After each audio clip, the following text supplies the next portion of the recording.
Captain's Log, July 12th, 2015. This weekend, we already have been getting quite a bit of really cool comic book news from San Diego Comic-Con. Not just screen stuff, but also comic book news. And I think it's helped that some of the major studios didn't bring a lot of big movies. Some studios didn't even show up this year. And so more comic book stuff seems to be coming out. That's something that Steve and I were talking about earlier. He made that point. I think he's absolutely right. And we already have a few announcements of some new books from DC, and one of them is an IDW and DC crossover for Ninja Turtles and Batman, and I am just absolutely stoked about this. I think this is really exciting. There was a time when I might have thought that this was a strange thing to cross over, where it just sounds like kind of a fanfic notion. Okay, let's put the Ninja Turtles with Batman. Sure, that sounds like fun. Doesn't really immediately sound like two things that go together, but okay. And these days, it seems more and more like two things that really go together, especially the way that the Turtles are portrayed in the IDW comics. It is, of course, as it was at its inception, a gritty street level kind of book, and even though the Ninja Turtles began as a parody, of course, the universe itself, it takes, they take themselves seriously, and it's the same kind of urban environment. The Ninja Turtles are always on the street fighting street thugs, just like Batman is, and might be two things that make a lot of sense to put together. And there's another point Steve made earlier, but I think it's kind of neat that the Turtles are kind of, the Turtles are kind of meeting their roots in a way, because there was so much Frank Miller stuff in the Ninja Turtles comics. Now, I think kind of more Daredevil stuff, but certainly, Frank Miller then doing Dark Knight Returns just around that period, also an influence on this. And so that's really cool. What the book is going to be is another 6-issue miniseries, just like Star Trek Green Lantern, and I'm excited that it's not just 4. I like that they're giving these miniseries a little bit more time, that we get to spend a whole half a year with them. That's really fun. We've been getting a lot of these miniseries from IDW that have been just 4 issues, and some of those, plenty of time to tell a story. I think the Star Trek Planet of the Apes crossover was just 4 or 5 issues. I forget. They're not all 6, but I think it's cool that lately we've been getting some more kind of longer ones, and it's gonna be drawn by Freddie Williams II, and it's going to be written by James Tynion IV. So I guess they decided that we needed 2 creators on this project that have fathers with the same name. And James Tynion IV has sometimes been a little bit hit and miss for me with Batman stuff. I wasn't a big fan of Batman Eternal, the few issues I read of that, but I don't know how much of that was his fault. There was, of course, a lot of different writers on that, but I have liked some of his Batman work, and he might just be absolutely fantastic for this. I've seen some of Williams' drawings for this already, and it looks really cool. It looks really consistent with a lot of the Ninja Turtle stuff that we've had already from IDW. It's not real far away from the stuff Santaluco's been drawing, but it strikes me as almost like a midpoint between that early Ninja Turtles art and what we have now. It's not quite as sketchy as it was. It's a little bit more detailed like what we have now, but it's not quite as edgy looking as Santaluco. But anyway, just really fun, exciting kind of novelty. The initial premise apparently is Krang wants to get rid of the Turtles, so he sends them to another dimension, and that dimension just happens to be the DC universe, and or perhaps just a universe that has Batman in it, who knows. But it's the Ninja Turtles encroaching on Batman's universe, and I like that there's already a built-in premise for how we can get these two universes together and not have to make a really big deal out of it. I like that, like a lot of these things are interdimensional things, but interdimensional travel is already built into Ninja Turtles, so that makes perfect sense. There is certainly a part of me that wishes we were going the other way with that, because the Ninja Turtle lore would be fascinating to be explored by Batman. That's kind of what I was hoping we would get, where it would be Batman coming into their universe instead, where he's kind of an outsider looking into this really strange world with all of these mutated, these mutate animal things, and not that that's all that far off the beaten path for a lot of things Batman has dealt with.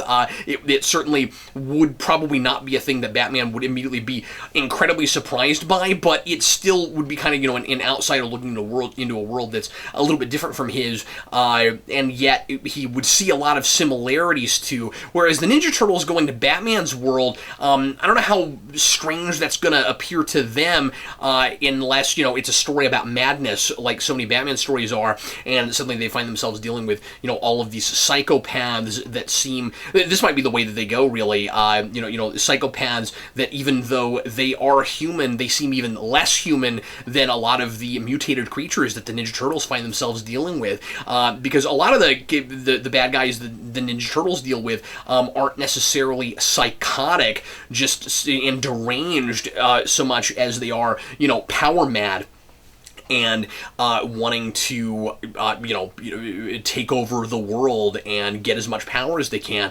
With the exception, of course, in this world of the Shredder, who is who has kind of lost it and is unhinged and is not all that far off the beaten path from Ra's al Ghul, and that's part of the reason that I thought it would have been really neat to bring Batman over here. Perhaps that will be a parallel that will be drawn anyway. Maybe it would be neat for the Ninja Turtles to deal with Ra's al Ghul, and who knows which of Batman's baddies they're gonna face up against.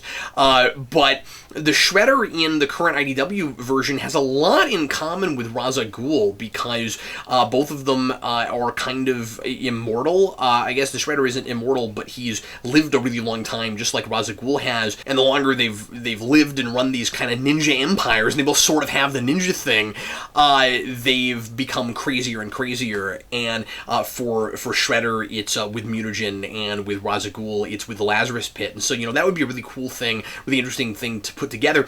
But I'm thinking about things that you could do with bringing Ninja Turtles into Batman's world, and how you could kind of contrast the two and find some things that the Turtles could relate to, or that the reader can kind of see as things that those two worlds have in common. And Batman, of course, deals with a whole lot of villains that have animal motifs but are not animals. Perhaps you can go totally on the nose with that and just bring some mutagen over and maybe turn some of those people into the animals that they are, but I doubt that that's where we'll go with this. It'll be interesting to see what the dynamic between the Turtles and Batman is. This version, they are a lot more layered and complex than they are in a lot of other versions, which is, of course, what I love so much about them.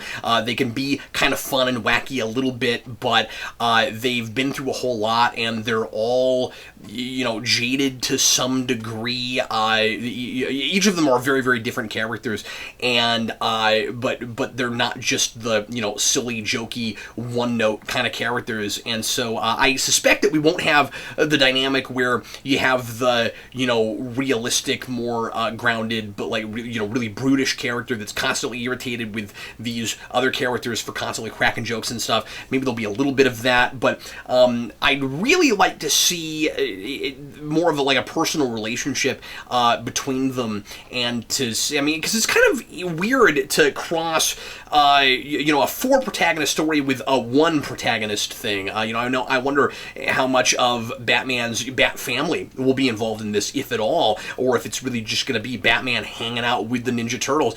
You know, that's 4 characters that you've got to give some panel time to and some credence, so that it doesn't feel like you got this one entity and then hanging out with Batman like you would if it was, say, the Power Rangers or the Powerpuff Girls or something like that. It's a lot easier. It would be a lot easier to write, and of course also just because it would be a silly goofball comedy thing, but it would be easier to write a story where you would cross one character in with something like that, because that's pretty much just one entity. But the Ninja Turtles, especially with IDW, are not like that. And I also wonder if there'll be any talk about their tragic backstories. I mean, the Ninja Turtles lost their mother. They didn't lose their father, but of course, you know, he's been changed. They've all lost something, and there is, of course, some tragedy and their backstory, but not to the extreme as Batman's, and so I wonder how that will play into how they get along and what they think of each other. But anyway, this is really neat news. It's really exciting to me. So far, just one issue. I'm really enjoying the Star Trek Green Lantern crossover. I just reviewed that this week, and I'm absolutely stoked for this. I just sent Freddie Williams a message over Twitter asking him if he'll do an interview about this, so hopefully I hear back from him soon. I'm really hoping that happens.